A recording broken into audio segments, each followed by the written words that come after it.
Hey everybody, welcome back to another episode of The Score.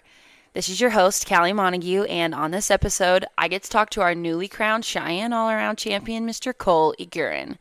So if you weren't getting to watch it, Cole went out to Cheyenne and won about $11,000 between the team roping and the tie down, and walked away the all-around champ at just 25 years old. So you'll get to hear it in the episode, but it was a special win for him just because his family kind of has a habit of going out to Cheyenne and winning the all-around. So the fact that he got to do it at 25 years old and have the week that he had was pretty special.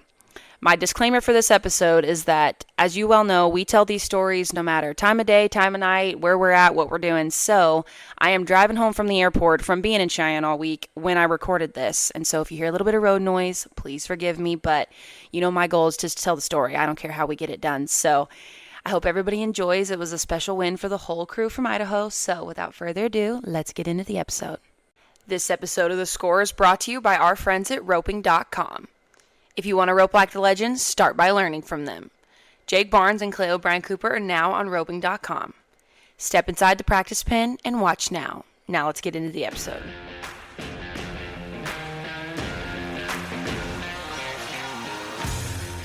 Awesome. Well, I know I told you yesterday, but congrats. That was a pretty cool deal that happened yesterday.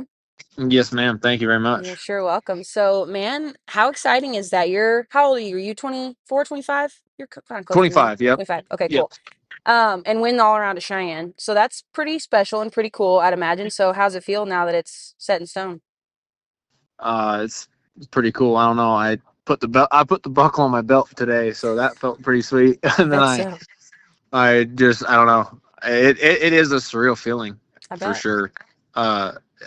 I mean, it's kind of one of them deals where you don't really have the words for it because you kind of dream about it your whole life and stuff. And like, you know, I mean, there's my uncle's won a Cheyenne buckle. My grandpa's won a handful of them, and I guess it's kind of one of them deals where like it's I guess I saw him a lot growing up, you know. And my grandpa passed away. He had 5 of them.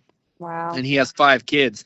So when he passed away, each of them got a buckle, and like they got them in order. So like my mom's the oldest, and she got his first buckle, which was an all-around buckle as well. Like his first buckle was an all-around buckle. Wow. And my mom got it, and then the second oldest in the family got the second buckle, and so on and so forth down the line. Yeah. And so it was pretty cool. Like when he passed away, like everybody, all my uncles and aunts and my mom got one of his buckles. One of his Cheyenne buckles, and I don't know. I guess it's pretty cool. I see my mom wears that buckle all the time, and so like I see it, and I'm like, gosh, dang, like that's such a sweet buckle. I would love to have one, you know? Yeah. Crazy. Now you have one. Yeah, exactly. Now we got one. Now we got one. Very cool. Very cool. Yeah. So this is going to be a silly question, I guess, but like, was that the goal? Entering both at Cheyenne, or do you always enter both? Forgive me for not knowing, but was that the goal going in? I'm guessing. Well, I mean, yes, because you have to qualify to Cheyenne, right? Right.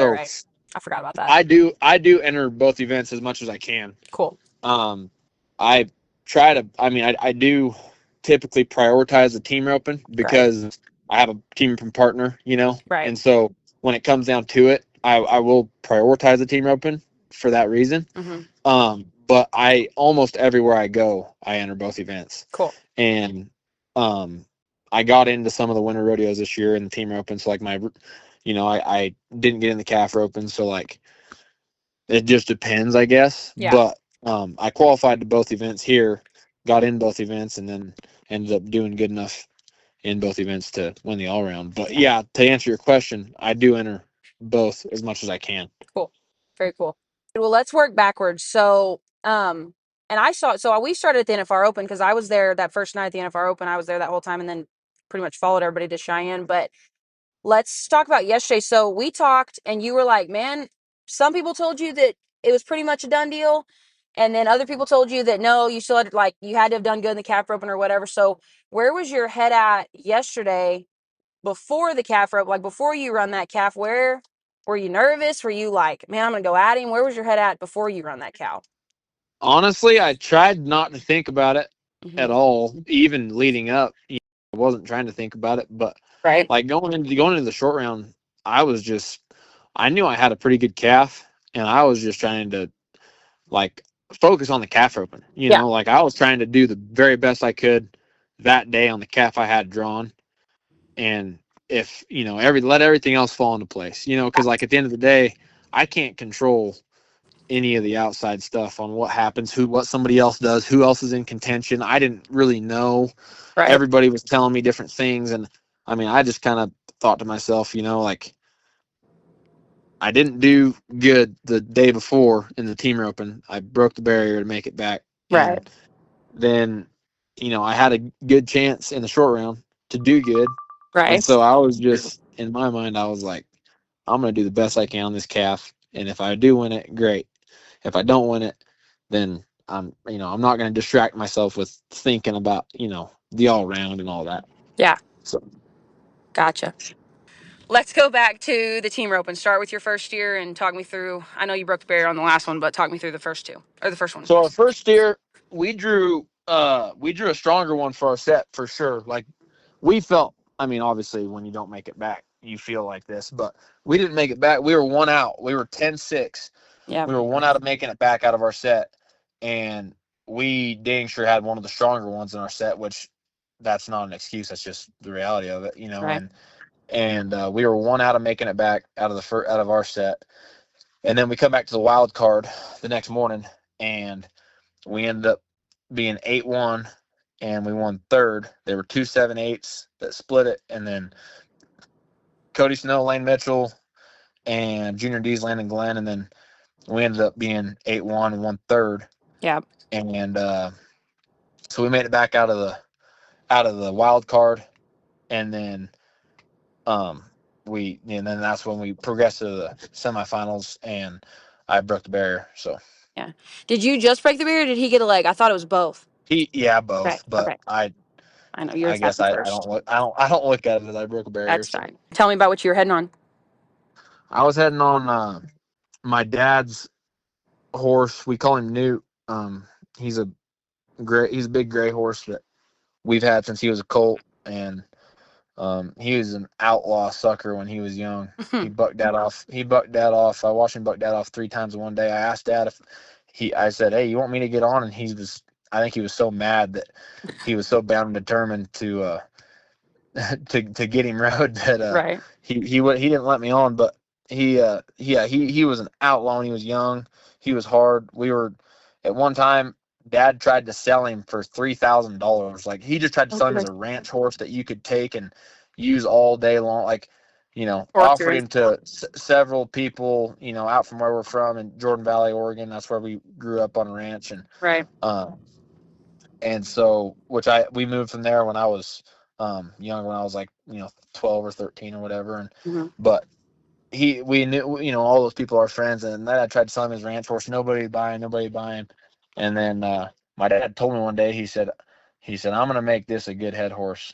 And he said, I'm going to make a list, and everybody that didn't buy him or wouldn't take him and ride him for him, because he was trying to get anything. He was trying to get somebody to take him and ride him for him. Like, just go give him a job. Right. And then, I'll get him back later, whatever. Nobody would mess with him, And yeah.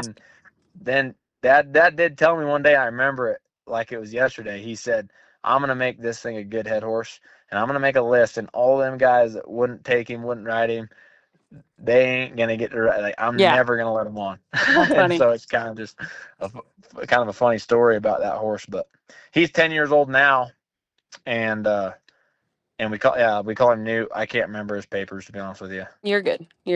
Why'd you name him Newt if he was so mean? Because Newt's not mean. Newt's never mean. I don't know. It's my dad's horse. He named him. I ain't real sure. He's Newt's like the sweetest one in that whole movie.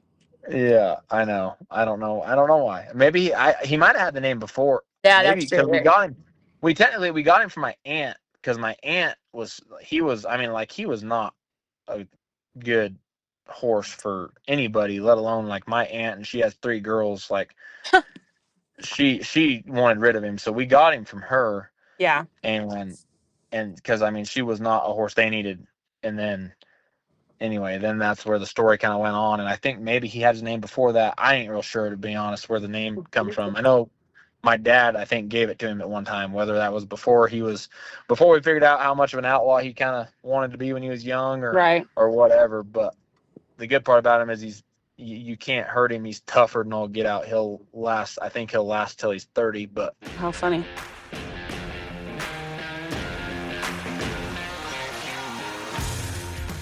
Taking a quick break to thank our friends at roping.com again for bringing you this conversation. If you want to rope like the legends, start by learning from them. Jake Barnes and Clay O'Brien Cooper are on roping.com. Step inside the practice pen for a behind-the-scenes look at how Hall of Fame team ropers Jake and Clay approach practice, horsemanship, and mental preparation. Each video explores a different aspect of their training, from handling muley cattle to evaluating horses and refining timing. Check it all out at roping.com. Now let's get back into the episode.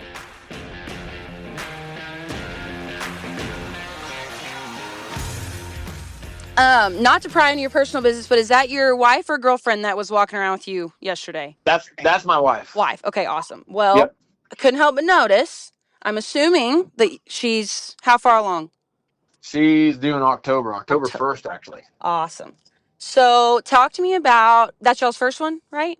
Yep. Okay. Yep, it's our first one. Very cool. So talk to me about, I mean, you're 25, you got your first baby on the way, and now we're like a Cheyenne all-around champ. So how cool is it that, like, you're going to get to take baby pictures with your Cheyenne all-around buckle, if that is something that she chooses, I'm assuming. But, like, how special is that to have that opportunity with a little one on the way and just kind of some big things happening here at a pretty young age? I mean, you're my age, but still, we're young to be doing big stuff. So talk to me about how special that is.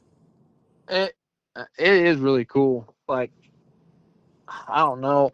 It kind of makes me think of just I guess how my mom was the first in my, like the whole story about the buckles and my grandpa and stuff. Like, it just makes me think of, like, that's going to be her buckle one day, like whether that's because I win some, I mean, obviously I want to win a gold buckle, but whether that's because, not that means everything in the world either, but I'm saying, like, whether that's because I changed buckles or whether that's because, one day when I pass on, she gets that buckle. Like, I guess it makes me think about that, and I think it's really neat.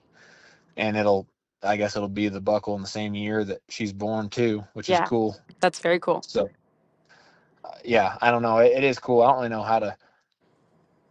I guess I'm not a dad yet either, so I don't really know how to be. How do you put it into words? Yeah. Yeah, I don't know how to be a dad either yet. Like, people are like, "Oh, you ready?" I'm like, "No, no, not dude, at all. I don't know what to expect. Sorry." Like, I hope she acts like her mom and not me, because it ain't gonna be good. Right. I don't. Yeah. How funny. We're excited though. Yeah, that's awesome, dude.